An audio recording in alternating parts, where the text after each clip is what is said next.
Nightcast. Stephen Lloyd Gilbreth brings you the current news from the world today and how it relates to Bible prophecy.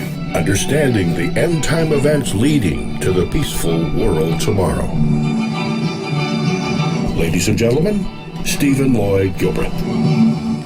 Well, good evening, friends, and welcome to this January 8, 2014 edition of Nightcast. To open up the news tonight, we're going to some serious news related to the Red Horse, and the UN warns of Central African Republic humanitarian crisis. Dramatic evidence of how the crisis in the Central African Republic is deepening. In 1 month, this camp has grown from a few thousand people to perhaps 100,000. They press right up against the airport runway, hoping the French troops there will provide a measure of safety. Almost half the capital, Bangui, has fled. These are Christians. They told us that Muslim Seleka militia had gone house to house, killing the young men.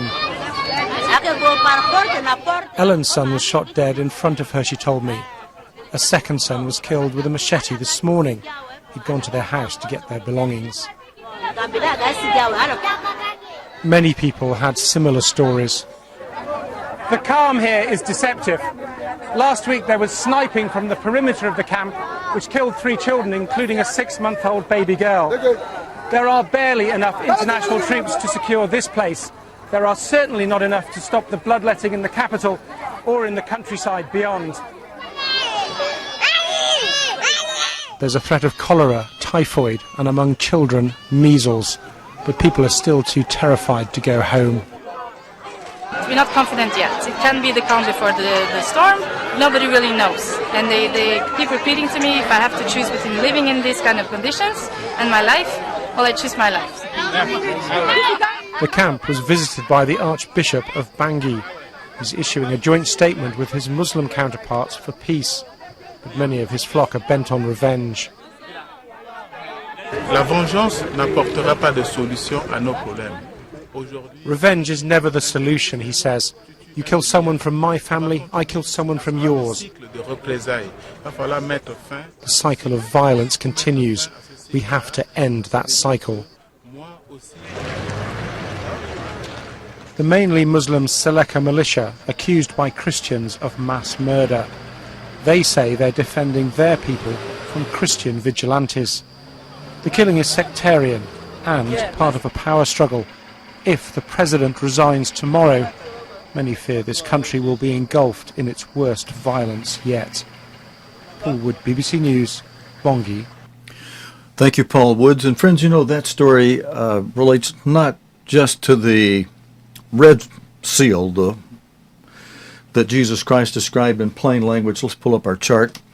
As war and rumors of war, but this story also relates, you go over a couple of seals, to the pale horse. This also relates to the pale horse, which Jesus Christ described in plain language in 3 different terms: loimos, seismos, and terake,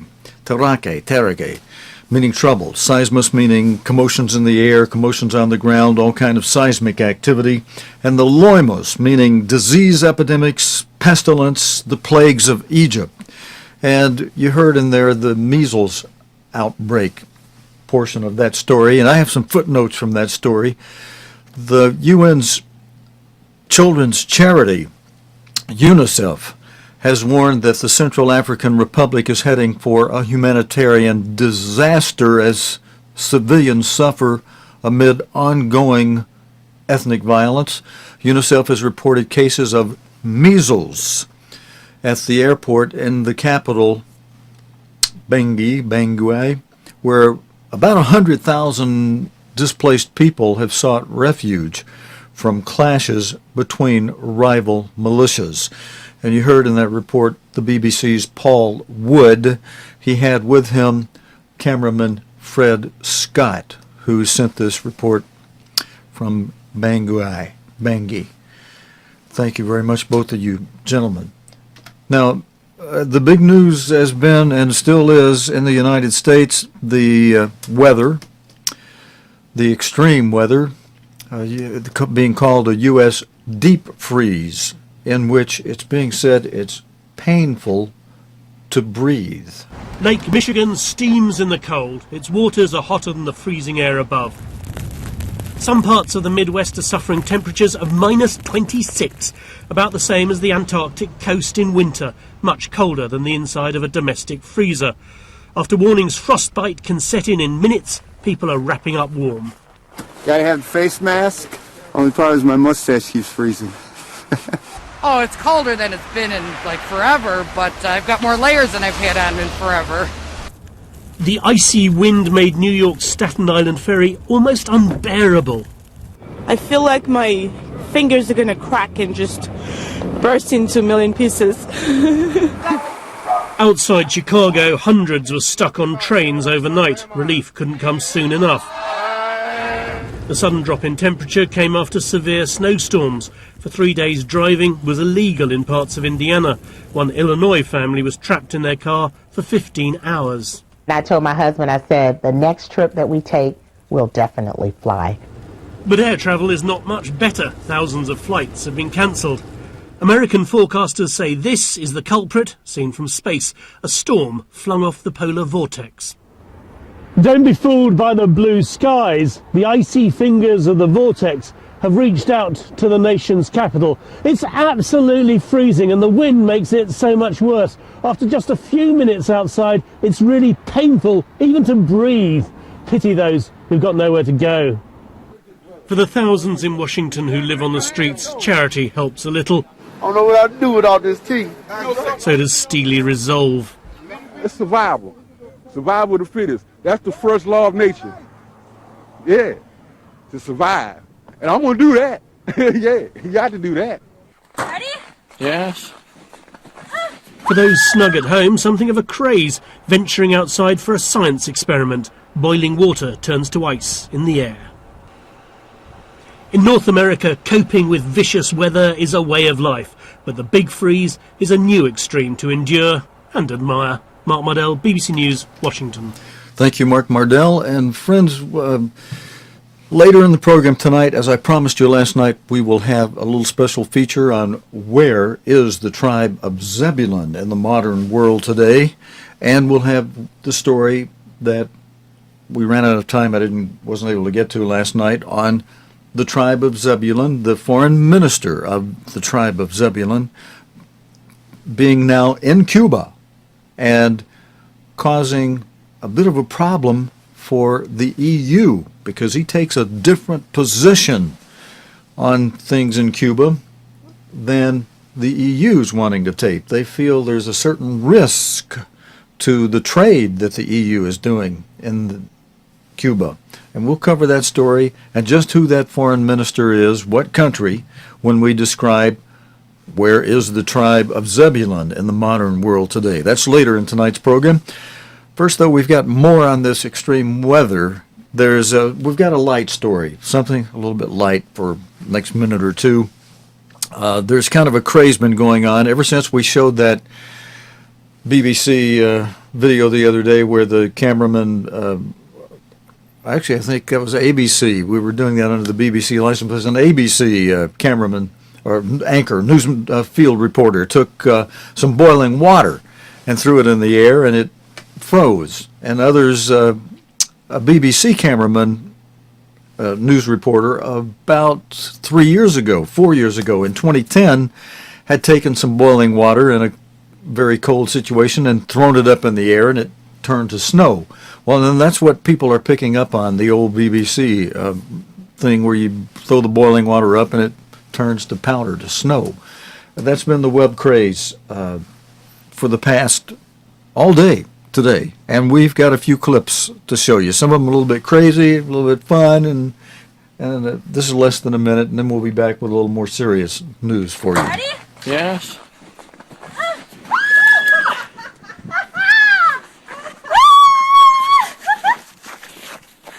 I thought it was going to come back at me for a minute.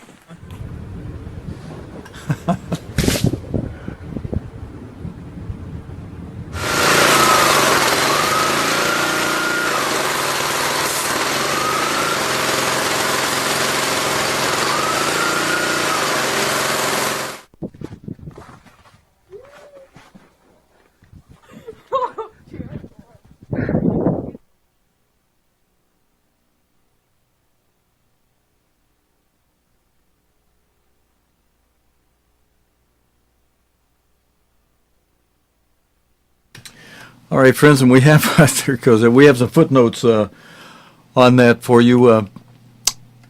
Weather records have plummeted across North America, with the most extreme Arctic blast affecting 190 million people. Some parts of the U.S. were as cold as minus 37 degrees centigrade. That would be minus 35 degrees Fahrenheit, cold enough for boiling water to turn to snow when thrown into the air. Many Americans have taken to social media, as you saw, to show off their demonstrations of the rare phenomenon. And then, friends, in another news tonight, we've got just a piece of news to be aware of with what's going on politically in the United States. We try not to get too political, but we do watch what happens. It's not exactly political. It's just a part of the bad vibes going on now in the United States. The Pentagon ex-head Gates criticises Obama. Former U.S. Secretary of Defense Robert Gates has written a book strongly criticizing President Barack Obama's handling of the war in Afghanistan. In office, his reputation was as the Washington veteran who exuded a calm and quiet authority. He left office hailed as one of the best U.S. defense secretaries who'd steadied the Pentagon after the controversial Rumsfeld years. But now, in his memoirs, he's fired a broadside at his former boss and his administration, saying President Barack Obama lost faith in his own policy of a troop surge in Afghanistan. In his book, he says he sat in one meeting thinking that the president doesn't trust his commander, that was General David Petraeus at the time, can't stand the Afghan President Hamid Karzai, and he concluded that for him, President Obama that is, it's all about getting out. President Barack Obama! Robert Gates says he never doubted the president's support for the troops themselves, just their mission. And he says he struggled with what he saw as the administration's suspicion and distrust of senior military officers. According to him, the Obama White House also took micromanagement and operational meddling to new levels. He also attacks the adversarial nature of Washington politics now, saying his appearances before Congress often made him contemplate quitting. So far, the response to all this from the Obama White House has been that the president is committed to achieving the mission in Afghanistan. There's also been a strong defense of Vice President Joe Biden. Mr. Gates is disdainful of him, saying he's been wrong on nearly every major foreign policy and national security issue over the past 4 decades. Mr. Gates was initially President George W. Bush's defense secretary, but he was asked to stay on by President Obama. That was widely seen as a good decision at the time. The frustrations Mr. Gates has revealed now may lead at least to some reassessment of that, both inside and outside the Obama White House. Nick Childs, BBC News. Thank you, Nick Childs. And friends, before we go to the story in Cuba, with the foreign minister of the tribe of Zebulon being there, and the impact that could have on the EU and the formulation of a fully federated United States of Europe, at least for a short time, which will be composed of 10 toes, 5 nations from the east, 5 from the west. It may be a combination of nations that make up those 5 and 5. But we'll get to that story after a couple of stories. We'll have a couple more on the weather, and I've got this story. I don't know whether to call this a light story or something to scare the absolute blazes out of you. The American basketball player Dennis Rodman, who is on a controversial trip to North Korea, has I almost feel like I should apologize for bringing this story to you, but Rodman has sung "Happy Birthday" to the country's leader Kim Jong-un. North Korean spectators applauded as Rodman sang the tribute before leading a team of former American basketball stars in a match against a North Korean team.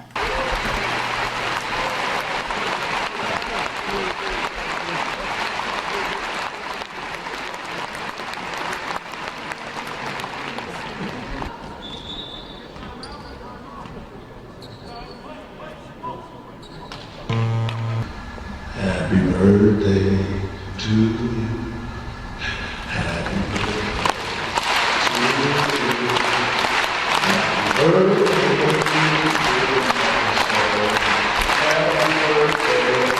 to you.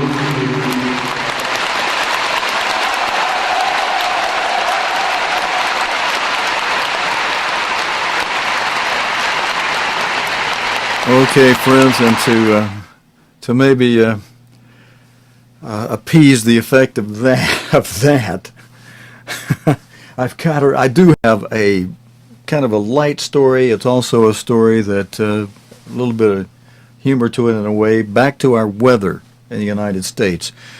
Weather records tumbled across North America today as snowstorms swept across much of the U.S. and Canada. Even hell has frozen over. Seriously, I mean, there's a city in the United States, in the state of Michigan, that's called Hell. The city is actually named H-E-L-L, Hell. And the BBC's Regina Vaidyanathan braved the cold to send this report. The road to hell. This quaint hamlet in America's Midwest has become an empty expanse after days of snow, winds and sub-zero conditions. It might look nice, but it doesn't feel so good here in hell. Temperatures are teeth-chatteringly cold. At around 12 degrees Fahrenheit, that's minus 11 degrees Celsius. A few hours ago, it was even colder. This small town is covered in a blanket of snow. Hell has quite literally frozen over. And there's hardly anyone willing to brave this bitter weather.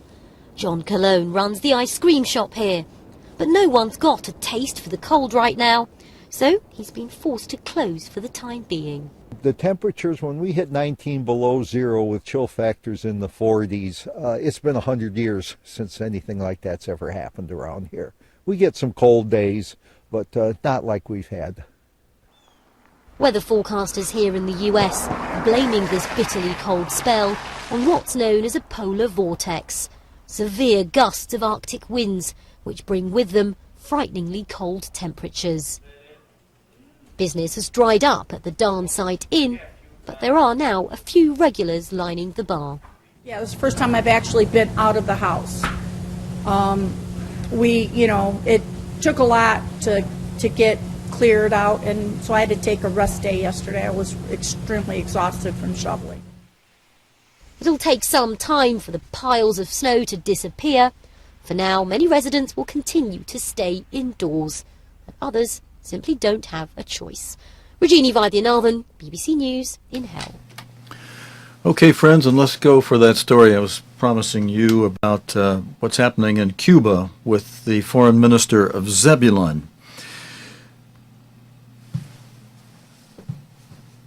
Now, I'm going to be careful not to give this away too much, but you will get a name. You'll get a name of this person who you see on the screen behind me. And if you know who that is, maybe, now you put two and two together, and Zebulon and the foreign minister of this modern nation, modern world nation, is the nation that is the tribe of Zebulon today. But I'm not going to totally give it away. I'm going to let you see if you can either guess or maybe you already know. And this will just reconfirm some things for you. But the Zebulon foreign minister, Frans Timmermans, has urged the European Union to take a new look at its relationship with Cuba. Mr. Timmermans, who is on a visit to Cuba, said the best way to promote change on the communist-run island was through dialogue, not isolation. The EU restricts its political ties with the Cuban government to try to encourage multi-party democracy and an end to human rights violations. Mr. Timmermans is the first Zebulon foreign minister to visit since the 1959 revolution. Mr. Timmermans said that the economic reforms underway on the island were encouraging.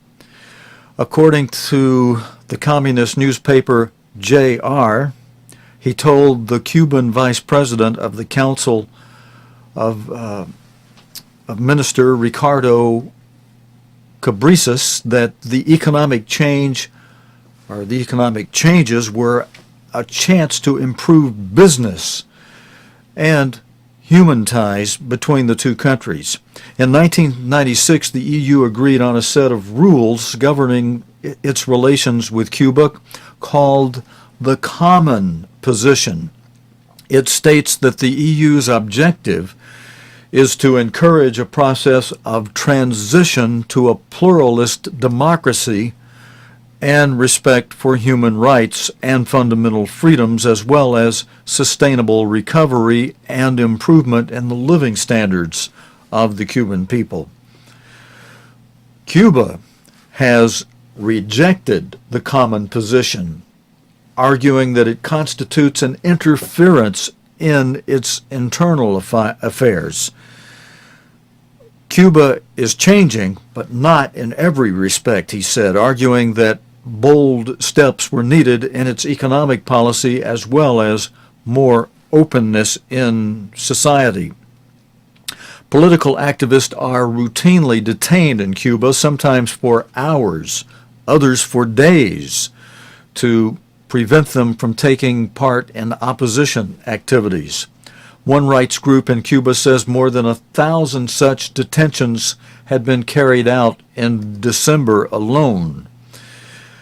The EU is a key trading partner for Cuba, and hundreds of thousands of European tourists visit the island every year.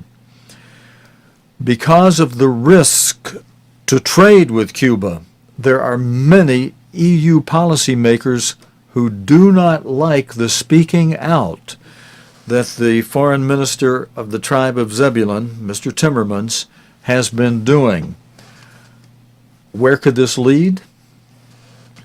Well, it could lead to the Dutch eventually finding itself out of the EU. And does that fit in with prophecy, my friends? You bet it does. The beast that the EU will eventually become is not a friend of Israel. And I'm speaking of more than the state or tiny little nation of Israel in the Middle East. The country represented by the tribe of Zebulun has characteristics as Jacob, whose name was changed to Israel, described them in Genesis 49. And I'm going to put a slide up on the screen. Yeah. As we talk about where is the tribe of Zebulun in the modern world today. Now this scripture, this is from Genesis 49, beginning in verse 1, where it says, "And Jacob called unto his sons and said, Gather yourselves together, that I may tell you what shall befall you in the last days." And then verse 2, "Gather yourselves together, and hear, you sons of Jacob, and hearken unto Israel your father." And again, Israel was the man we know as Jacob, and God changed the name. Let me change this, take that off there, because this is not a BBC slide. This is one of my own slides here.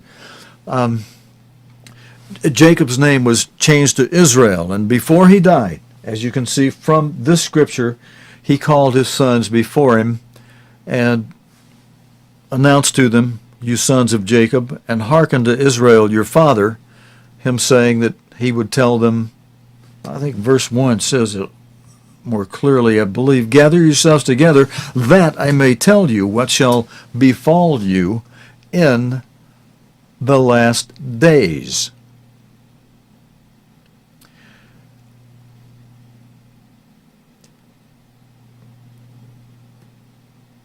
Now, I'm looking for a few notes, friends, that I need for this. All right, good, and I have them. I'll put my mugshot back on here with you.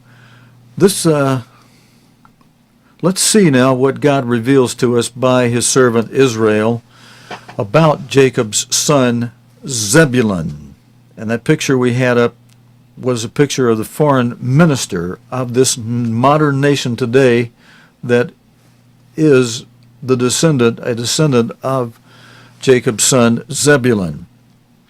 The Bible gives us a very accurate clue concerning the identity of the descendants of Zebulun in these last days. God's word is totally accurate in describing this modern nation on earth today. Let's see it in Genesis 49, verse 13. And, Randy, sometimes that happens. You know, I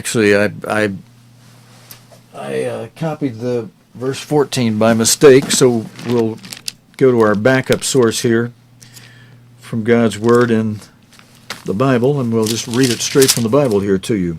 Verse 39, Zebulun shall dwell at the haven of the sea, and he shall be for an haven of ships, and his border shall be unto Zion.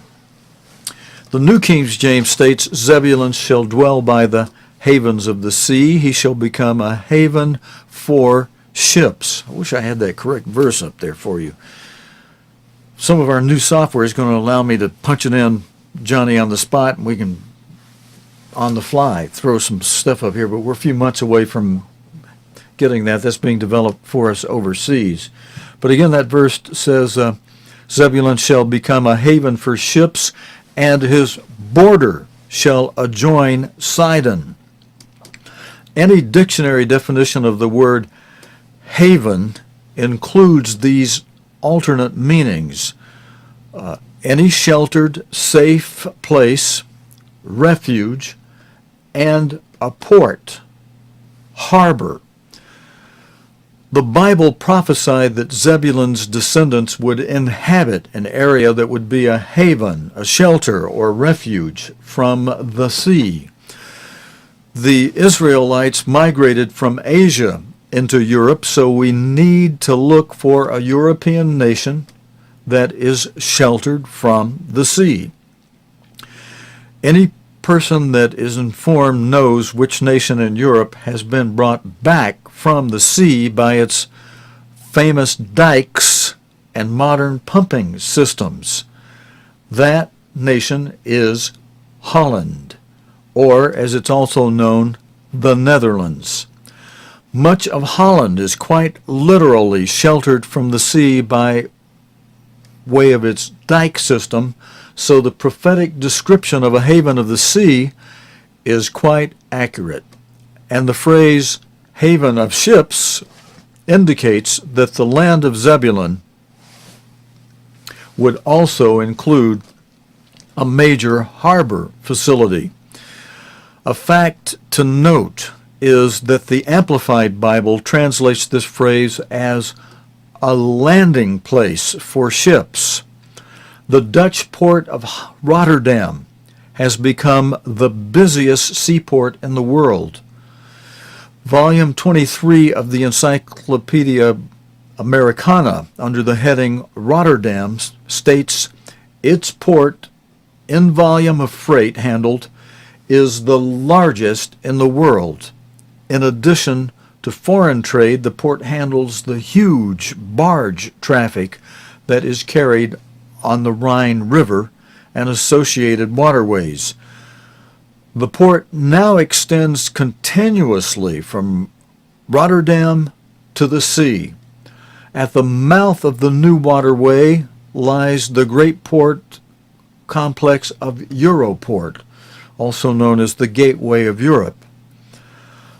The first part of the prophecy in Genesis 49, verse 13, not 14, makes it very clear.